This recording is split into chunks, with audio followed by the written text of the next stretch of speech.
It doesn't need a body to follow you, just your fear. Jessica always walked home the same way. 6 blocks through quiet streets. Past the shuttered bakery, the broken street lamp, the alleyway with the faded mural. It was a peaceful routine, until that night. That night, she wasn't alone.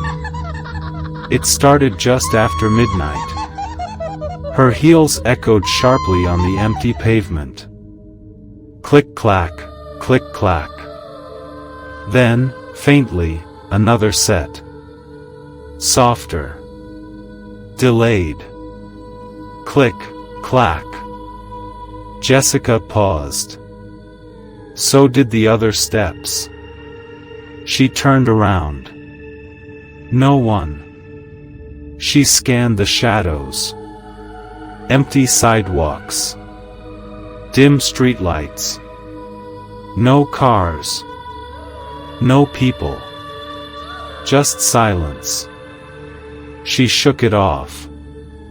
I'm just being paranoid, she muttered, forcing a laugh. Too many crime podcasts. She resumed walking. So did the footsteps. This time, they were closer. She sped up. So did they. Each step mirrored hers, but with just enough lag to remind her, they weren't hers. She turned another corner, heading into a narrow street lined with old buildings and flickering lights. Still no one behind her. But the sound wouldn't stop. She ducked into a convenience store. The door chimed loudly. The cashier looked up. You okay? He asked, frowning. She nodded, catching her breath. Just needed a break. She wandered the aisles for a few minutes. When she stepped outside again, the street was dead silent. No footsteps. Relieved, she took one step forward. Click. Then another behind her. Clack. She didn't run, yet. But she walked faster, heart thumping like a drum in her ears. She passed an old bus stop, its bench covered in rust. The footsteps matched her stride again. And then she felt it. A breath. Cold. Moist. Right on the back of her neck. She froze. Spun around. Nothing. Her breath clouded in the air. But the street behind her was completely empty. Except a single wet footprint on the dry pavement. Small. Bare. And facing her. Now she ran. Shoes pounding. Purse swinging. Eyes wide. But the faster she ran, the louder the footsteps grew. They were no longer mimicking her. They were chasing. And they weren't alone. It was no longer one set. It was many. Dozens. Surrounding her. Echoing from alleyways, rooftops, shadows.